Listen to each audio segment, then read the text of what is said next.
हरे कृष्णा, दंडवत प्रणाम। मेरा नाम आर्षा है और आज मैं आपको सुनाऊंगी कथा सनातन गोस्वामी की।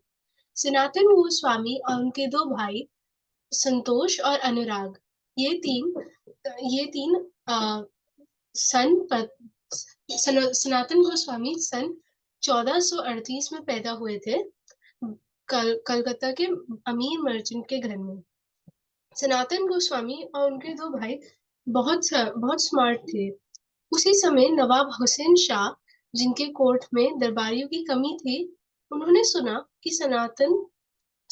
सनातन, रूप और अनुराग के नाम से तीन लोग बंगाल में रह रहे हैं। उन्होंने उनको अपने कोर्ट में कर दिया। सनातन गोस्वामी प्राइम मिनिस्टर के नाम पे और रूपा गोस्वामी फाइनेंस मिनिस्टर के नाम पे। हसीन शाह उन दोनों को बहुत पसंद करते थे क्योंकि वो बहुत स्मार्ट थे और वो नवाब के बहुत क्लोज थे।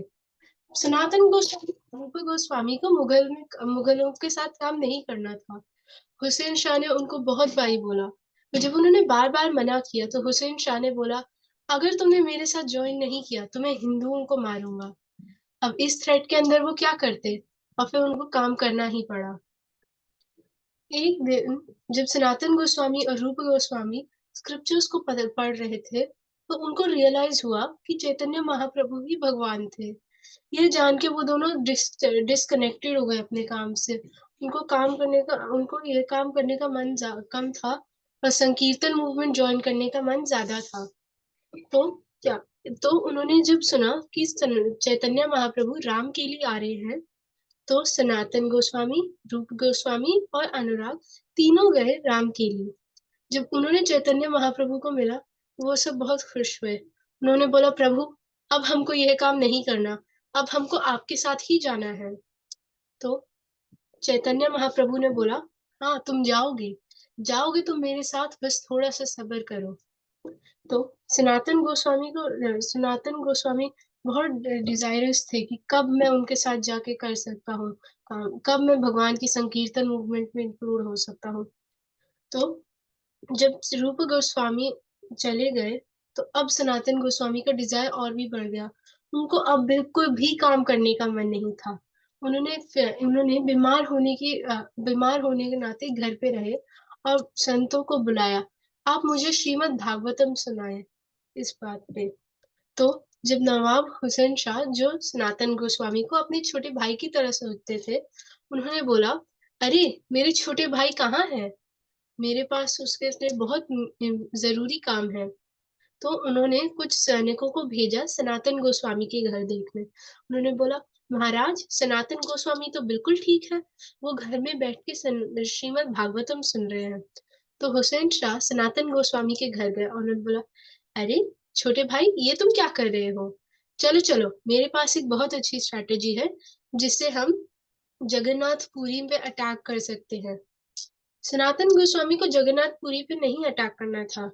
पहला, क्योंकि वहां पे भगवान भगवान के बहुत डियर डिवोटी रहते थे, राजा।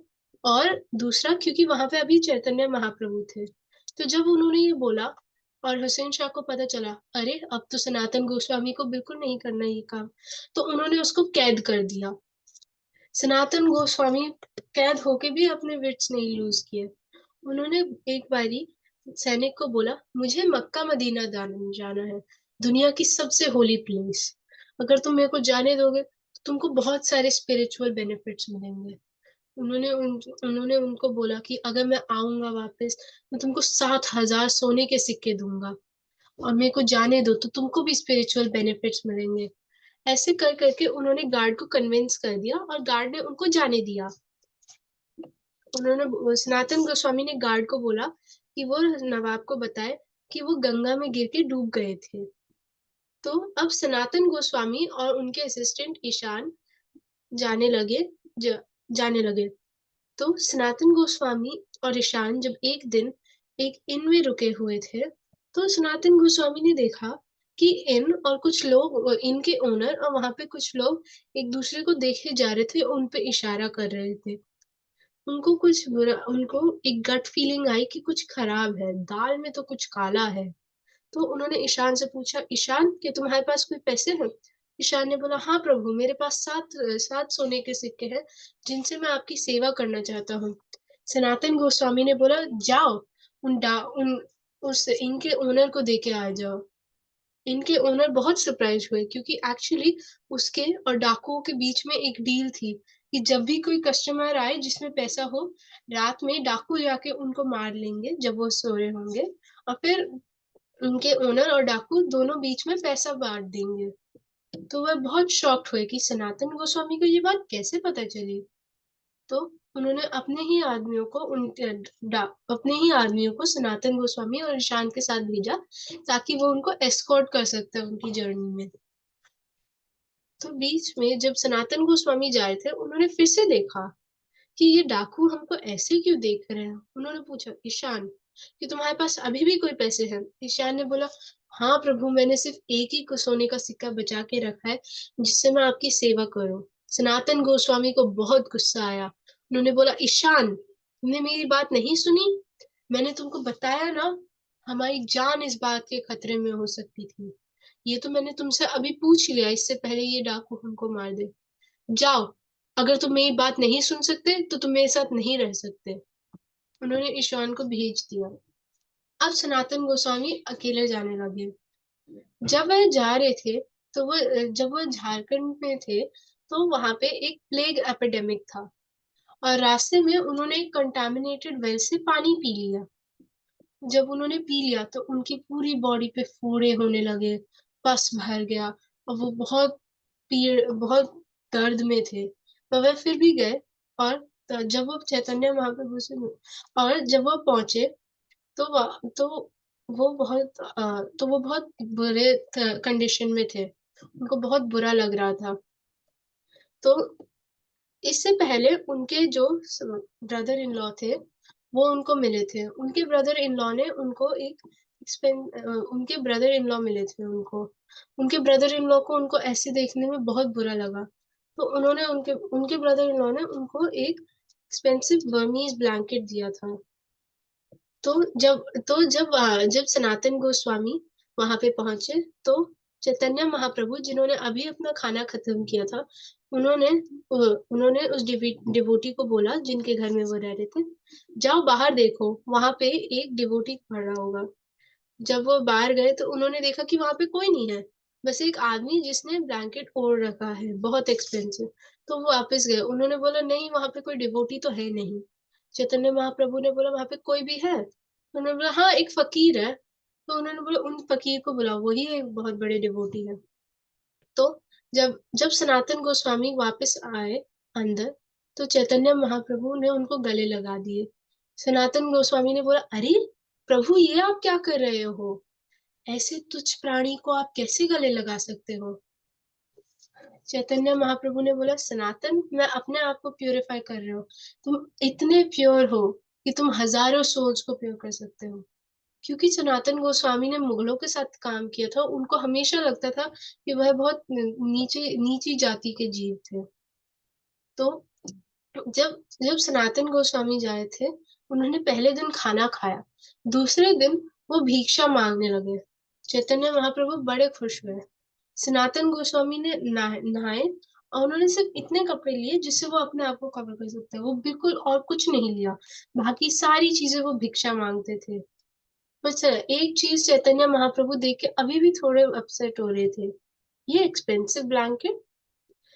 सनातन गोस्वामी को पता चल गया कि चैतन्य महाप्रभु ऐसे क्यों देख रहे थे। तो वो उसी दिन गए और गंगा के बगैर एक वैष्णव के साथ ब्लैंकेट्स एक्सचेंज कर दिए। जब वो फटे पुराने ब्लैंकेट में वापस आए, तो चैतन्य महाप्रभु स्माइल किए। उनको पता है कि सनातन गोस्वामी इतने प्योर डिवोटी है, और उन्होंने ये चीज सिर्फ इसलिए रखी थी क्योंकि वो गिफ्ट था। कुछ समय बाद चैतन्य महाप्रभु ने बोला, सनातन, तुम वापस वृंदावन जाओ। वहां पे तुम अपने भाई रूप गोस्वामी से मिलो। वहां मेरे पास तुम्हारे लिए कुछ काम है। तो जब सनातन गोस्वामी वृंदावन गए, तब तक रूप गोस्वामी पहले ही चले गए थे वापस जगन्नाथपुरी। तो सनातन गोस्वामी कुछ समय रहे, और फिर उन्होंने बोला कि अब मैं यहाँ पे क्या करूं, मेरे भाई तो चले गए हैं, मैं वापस जगन्नाथपुरी जाता हूँ जहाँ पे भगवान है। तो वो वापस जब जा रहे थे, तब वो झारखंड से जब निकल रहे थे, तो उन्होंने उस कंटामिनेटेड वेल से पानी पिया। उनकी पूरी बॉडी में पेनफुल पस हो गए और उनको बहुत दर्द हो रहा था, पर वो फिर भी वो गए। और जब वहां पे वो पहुंचे तो उन्होंने बोला, अब इस कंडीशन में मैं भगवान से कैसे मिलूंगा। तो वो एक डिवोटी हरिदास ठाकुर के घर पे रुके। हरिदास ठाकुर बहुत काइंड थे, पर जब चैतन्य महाप्रभु को पता चला कि सनातन गोस्वामी वहां पे रह रहे हैं, तो वो जल्दी से आए। उन्होंने बोला, सनातन तुम यहाँ पे क्या कर रहे हो, तुम तो मुझसे मिलने भी नहीं आए। उन्होंने बोला, प्रभु अब मुझे देखो, ऐसे में आपसे कैसे मिलने आ सकता था। तो चैतन्य महाप्रभु ने आके सनातन गोस्वामी को गले लगाए और सनातन गोस्वामी रोने लग गए। प्रभु आप मेरे को क्यों हक कर रहे हो, मेरी कंडीशन देखो, कितना खराब है मेरी कंडीशन, आप मेरे को प्लीज मत करो, आप भगवान हो और मैं यहाँ पे एक कीड़े मकोड़ा लगता हूँ आपके सामने, ऐसे मत करो। चैतन्य महाप्रभु ने बोला, सनातन तुम कैसे क्या बोल रहे हो, तुम मेरे प्रिय भक्त हो, तुम मेरे कितने प्यारे हो। सनातन गोस्वामी को बुरा लगा।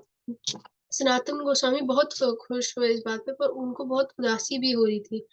कुछ समय बाद उन्होंने सोचा, इस बॉडी में अब मैं साधना भी नहीं कर सकता, ये क्या फायदा है ऐसी बॉडी का। उन्होंने सोचा कि अब जब जगन्नाथ रथ यात्रा होगी, तो मैं कूद जाऊंगा रथ से ही, रथ के सामने, ताकि मैं इस बॉडी को त्याग दूं, क्योंकि ऐसे मैं भगवान की सेवा नहीं कर सकता।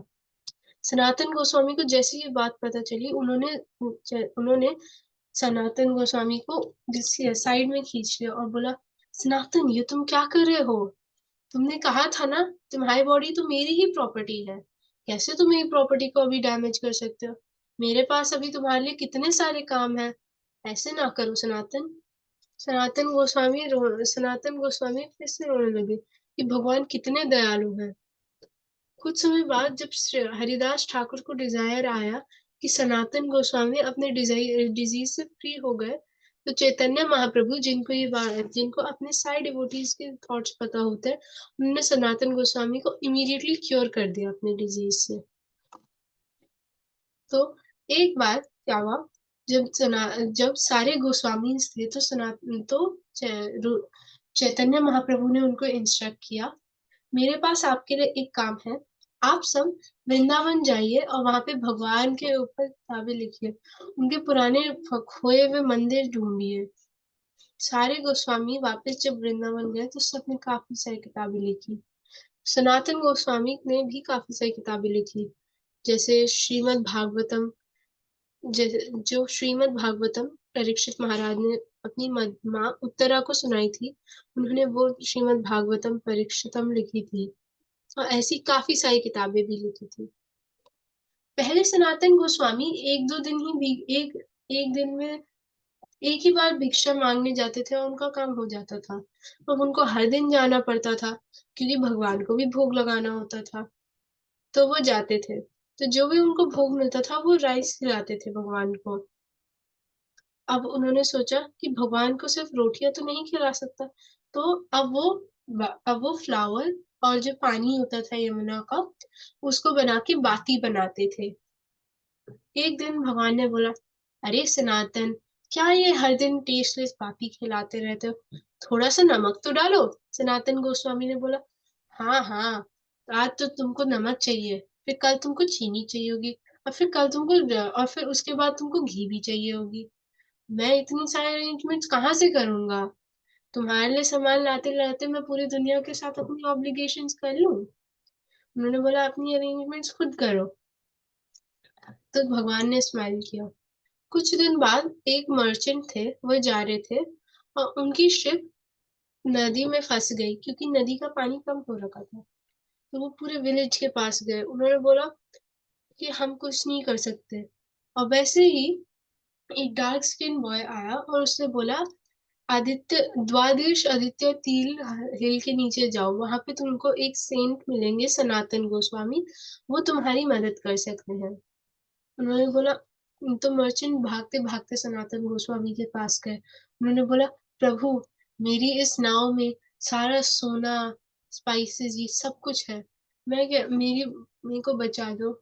सनातन गोस्वामी ने बोला, मैं इसमें क्या करूंगा। उन्होंने बोला कि एक बच्चा आया था मेरे पास, उसने मेरे को ये बताया था। सनातन गोस्वामी ने बच्चे की डिस्क्रिप्शन पूछी। जैसे ही उन्होंने सुना, उनको पता चल गया कि ये कृष्णा का ही काम था।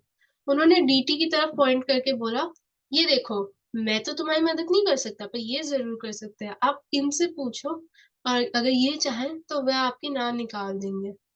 तो मर्चेंट डीटी के पास गया। उन्होंने बोला, प्रभु, जो भी मेरी नाव निकल के, अगर मेरी नाव निकलेगी, तो जो भी उसके अंदर सामान बेच के मेरे को पैसा मिलेगा, उससे मैं आपके लिए मंदिर बनाऊंगा, और उसकी ऑफरिंग्स का भी मैं ही अरेंजमेंट करूंगा। वैसे ही बादल भर गए, और वैसी बारिश होने लग गई जोर जोर से, और नाव उठ गई पानी से खुद से ही। तो सनातन गोस्वामी ने स्माइल किया, और उन्होंने सोचा कैसे कुछ समय पहले उनकी जो ऐसी कन्वर्सेशन थी भगवान के साथ, वो कैसे फुलफिलमेंट में आ गई। सनातन गोस्वामी रूप गोस्वामी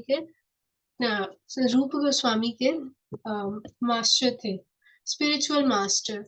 और कभी कभार वह उनको भी टीचर की तरह सिखाते थे। ऐसी काफी इंसिडेंट्स हुई है। जब रूप गोस्वामी ने मिस्टेक्स बनाई है, तो सनातन गोस्वामी ने उनको ठीक किया है, जिससे देखते हैं कि वो एक डिवोटी ही नहीं, बेटे ही नहीं, वो एक बहुत अच्छे टीचर भी थे। आज भी अगर आप वृंदावन में जाओगे और वृंदावन के वासियों को पूछोगे, वृंदावन का गुरु कौन है, तो वो सब बोलेंगे सनातन गोस्वामी, क्योंकि पहले भी और आज भी लोगों को वो बहुत पसंद आते थे। वो सबके साथ टाइम स्पेंड करते थे और बहुत अच्छे से रहते थे। जैसे अगर किसी के साथ, अगर कभी मिलेंगे किसी से, तो ओ रामू काका, आप आज कैसे हो, आपकी गांव ने पर्चे दे दिए, आपकी बेटी कैसे है, इस साल की फसल कैसे हुई है, सबसे पूछते रहते थे। तो तो सब बहुत खुश होते थे और उनको बहुत पसंद करते थे, आज भी करते हैं। तो वो अभी ये दिखाता है कि भगवान के डिवोटीज कितने हम्बल और कंपैशनेट रहते हैं। वो सबके साथ अच्छे रहते हैं। जब सनातन गोस्वामी बूढ़े हो गए, तो उनके लिए साधना करना मुश्किल हो जाता, पर वो फिर भी करते थे। एक ऐसी चीज थी जो वो हर दिन करते थे, गोवर्धन पर्वत की वो हर दिन परिक्रमा करते थे। जब वो और बूढ़े होते रहे और उनको और पीड़ा होने लगी, तो कृष्णा ने बोला, सनातन, अब तुमको ये परिक्रमा करने की कोई जरूरत नहीं है, तुमने मेरे को बहुत सर्व कर दिया, और तुमको ये करने की जरूरत नहीं है। सनातन गोस्वामी ने बोला, नहीं भगवान, ऐसे थोड़ी ना होता, ये तो मेरी सेवा है, ये मैं हर बार करूंगा, इसको मैं कैसे छोड़ सकता हूँ। तो सना तो कृष्णा ने बोला, ठीक है। तो वो गए और उन्होंने गोवर्धन का एक पत्थर लिया और उस पे खड़े हो गए। जब वो खड़े हुए, तो वहां पे एक बहुत प्यारा सा फुटप्रिंट बना वहां पे। वो उस पत्थर को लेके गए सनातन गोस्वामी के, और उन्होंने बोला कि सनातन, अगर तुम इसकी 4 या 7 परिक्रमा करोगे, तो वह एक पूरे गोवर्धन पर्वत की परिक्रमा के बराबर होगा। ये दिखाता है कि भगवान अपने डिवोटी से कितना प्यार करते हैं, और वो उनको कभी पीड़ा में नहीं देख सकते हैं। हमने ऐसी काफी सारी स्टोरी सुनी है कि कब भगवान हमको प्रॉब्लम से बचाते हैं। तो ये दिखाते हैं कि भगवान हमारी छोटी छोटी कनेक्शंस को भी देखते हैं, और हमारी छोटी छोटी प्रॉब्लम्स को भी देखते हैं। वो उनको भी सॉल्व करने की कोशिश करते हैं। तो अल्टीमेटली सनातन गोस्वामी बहुत लव थे लोगों से, और सब उनको प्यार करते थे। और यही बताता है कि सनातन गोस्वामी की स्टोरी कैसे हुई। जब सनातन गोस्वामी ने वर्ल्ड छोड़ा, उस दिन को उस दिन को गुरु पूर्णिमा के जैसे सेलिब्रेट किया जाता है।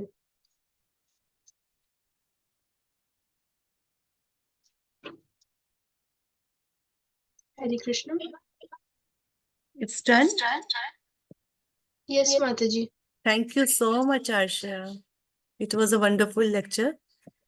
और थैंक आपने यू। बहुत अच्छे से एक्सप्लेन किया। सबसे इम्पोर्टेंट पॉइंट जो आपके यू नो बोलने का वे था, और बिल्कुल ऐसा लग रहा था कि चलता जाए चलता जाए चलता जाए, इसलिए मैंने कहा इट्स डन। लग ही नहीं रहा था कि स्टॉप हो ये। एंड बहुत बहुत ज्यादा इम्प्रूवमेंट है पहले से। वेल डन बेटा, I am proud of you. Keep it up. Thank you everyone for listening so nicely. Hare Krishna.